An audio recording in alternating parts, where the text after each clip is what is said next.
Greetings and welcome, I'm Ash, and today I would like to present you my review and critique of Overwatch after a rather unhealthy amount of playtime.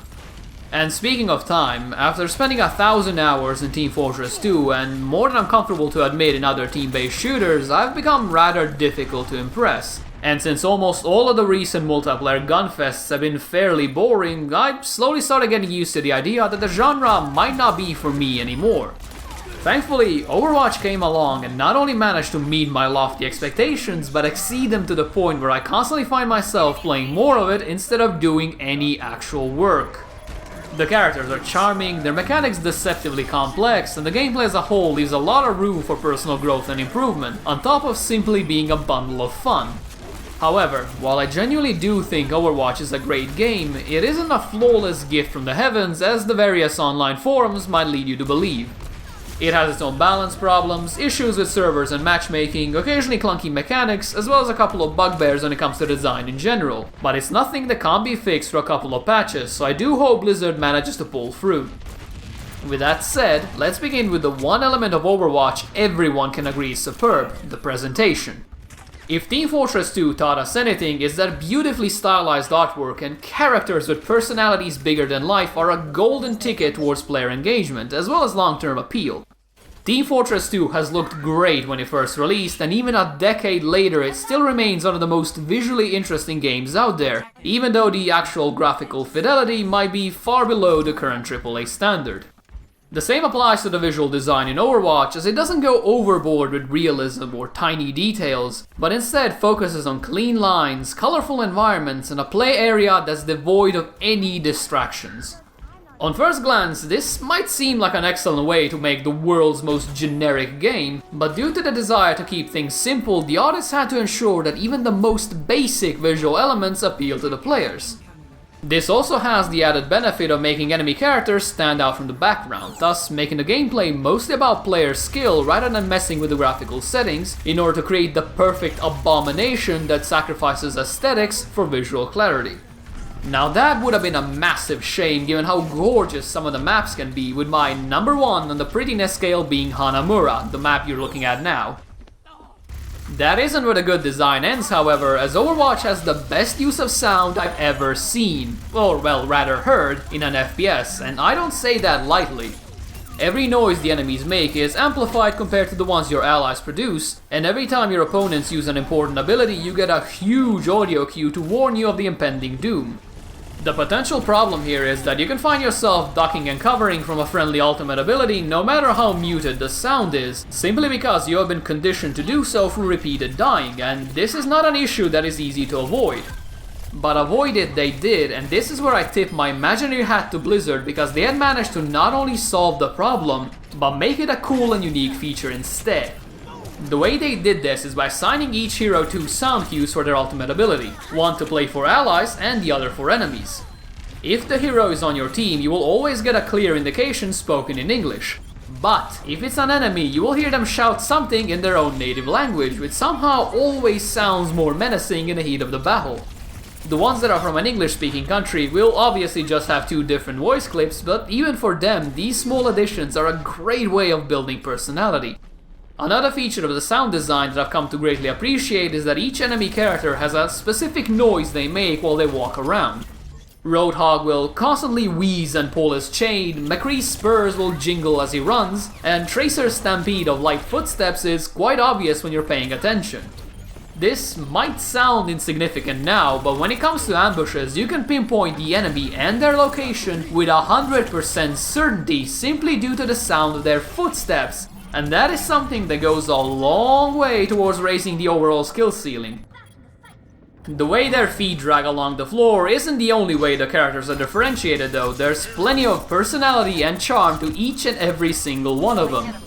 While this doesn't do anything in terms of gameplay, it makes playing the characters a much more enjoyable experience, because simply wiping out the enemy team isn't nearly as exciting as catching yourself yell "Yeah!" in unison with your character. Then again, this is an FPS we're talking about, so it's way more important that each character plays in their own specific way rather than just speak in a funny accent. And once again, Overwatch manages to impress. Out of all 21 currently available characters, I haven't found a single one I despised. And even though I've been playing the game for over 50 hours now, I'm still figuring out new tricks and watching myself slowly improve over time. It doesn't matter if you're a tank, a DPS, or a support-oriented character, all of them are equally satisfying to play and designed with a certain type of player in mind, so everyone should be able to easily find the set of heroes they enjoy playing, which in the case of my allies mostly revolves around snipers, as Widowmaker's booty is apparently far too much for some people to resist. All of this is then further backed up by some rock-solid FPS mechanics where the shooting feels meaty and impactful, the enemy health bars drain with satisfying clinking noises, and where the movement never feels unnatural despite some of the characters being slower than a turtle strapped to a sloth. When I first saw Roadhog, the massive fatso that he is, I never expected I could find myself enjoying him, but after buckling down to pressure and finally giving in, I found myself strangely drawn to his slow, lumbering movements and overpowering damage. It's hard to explain why exactly this happens, but there's a certain air of brute strength about Roadhog that makes him such a joy to play, especially with all the deep-throated giggling he does when he skewers people onto his massive hook. Even though I would love to say everything is fine when it comes to the mechanics, there are a couple of areas that designers clearly took shortcuts on, and they mostly relate to wall climbing. Unless you enjoy Genji as much as I do, you probably won't even notice this, but there are numerous areas on each map where you will start sliding around as if you buttered yourself up while tap dancing on fresh ice.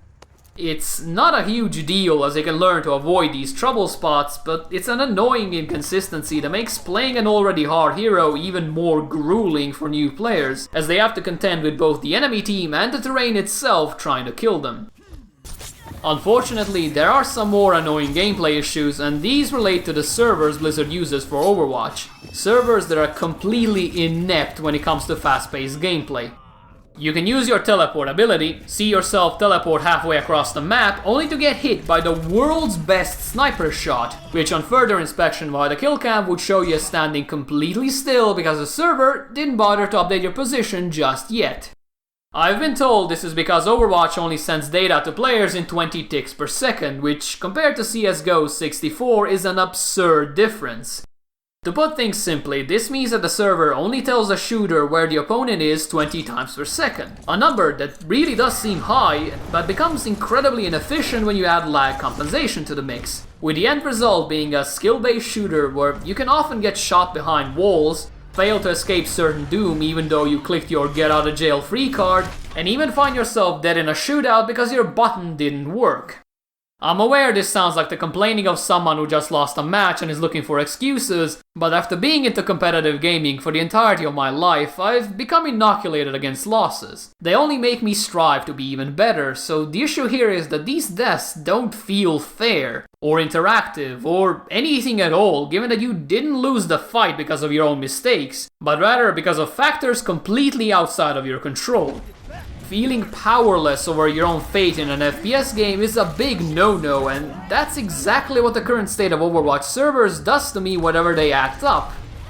The only good thing I can say about this is that at least the competitive format uses 60-tick servers, which, while not perfect, are good enough at their job to not cause undue frustrations. And speaking of competitive play, I'm fairly confident in saying that almost every single hero has its place and a situation where they excel. Though there are some outliers with a power level so high they have managed to completely crush team diversity, but more on that later. The important thing you should know about Overwatch is that the kill time is incredibly fast, so if you don't have a healer to keep you topped off and a tank to divert enemy fire, you're going to have a bad time when faced with a team that does.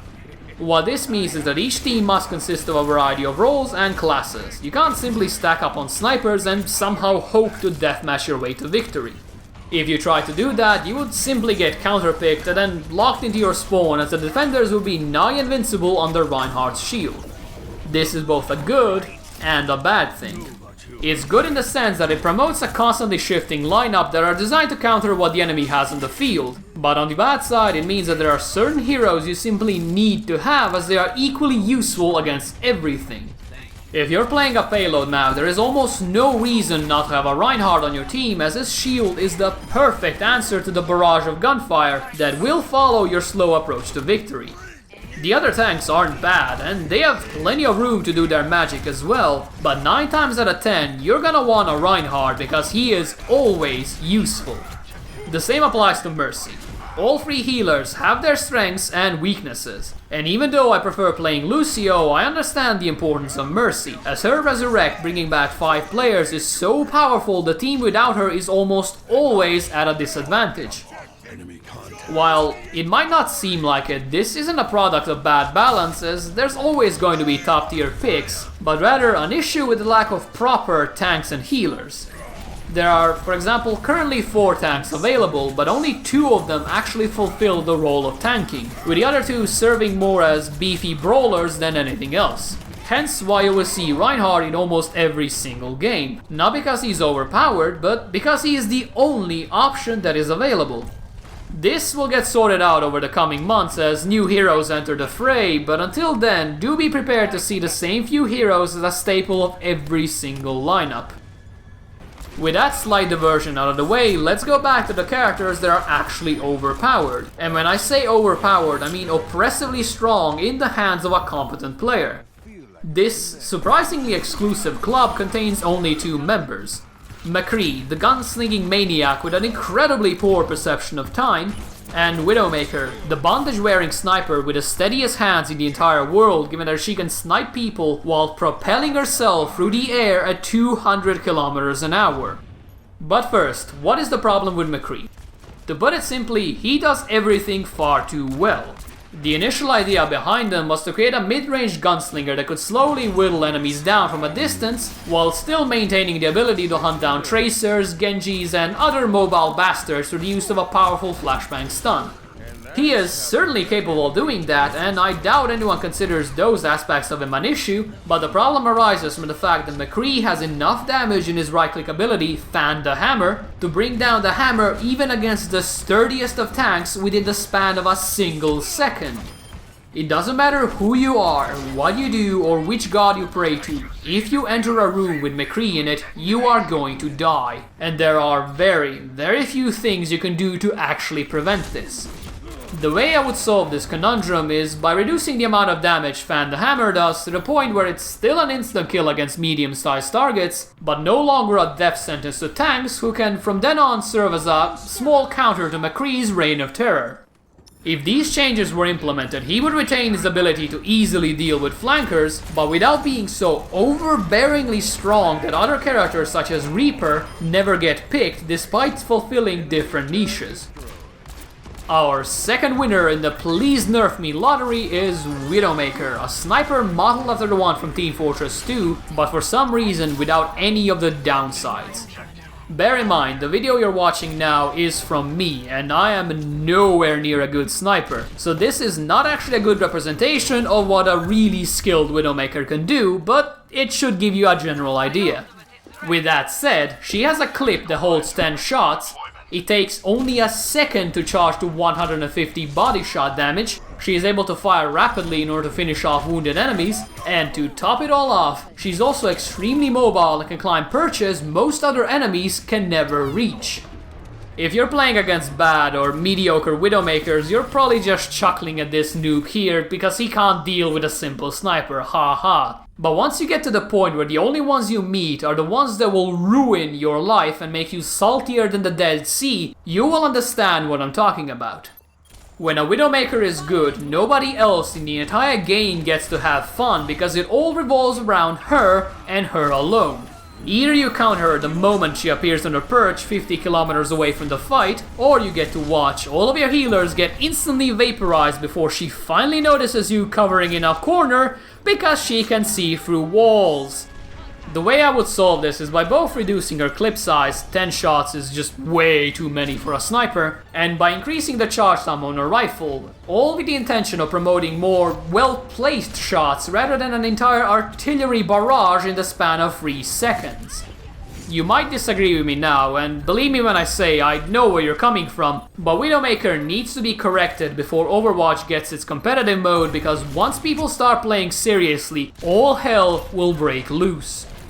Finally, I just wanted to say I don't wish nerfs against these two heroes because I hate them. On the contrary, McCree is my favorite character in Overwatch, right alongside Genji and Roadhog, but that doesn't mean he should be exempt from adjustment, especially considering the amount of pain and suffering he and Widowmaker can inflict. Getting destroyed is a part of the learning process in FPS games, but it should never feel like you're being unjustly punished.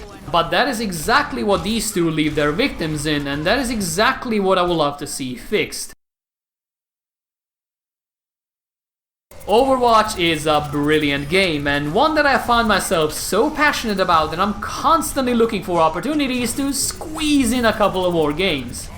The flaws I quite harshly pointed out throughout this review haven't been enough to greatly impact my enjoyment, but rather they are problems that I would love to see corrected because I plan to stick with Overwatch for many years to come, and as such I would love to see it become the best game it can possibly be. Perhaps the most honest thing I can tell you about Overwatch is that the reason my review ended up releasing a week after launch is because I found myself wanting to spend more time playing the game and less time working. If that doesn't tell you enough about it, I really don't know what will. Thank you guys for listening, and if you enjoyed this, or even if you didn't, please do let me know, and if you would like to see more, you can either subscribe here, or you can visit the website linked down below. That one tends to be updated a lot more frequently. With that said, I hope you guys have a nice day, and I will see you soon. See ya!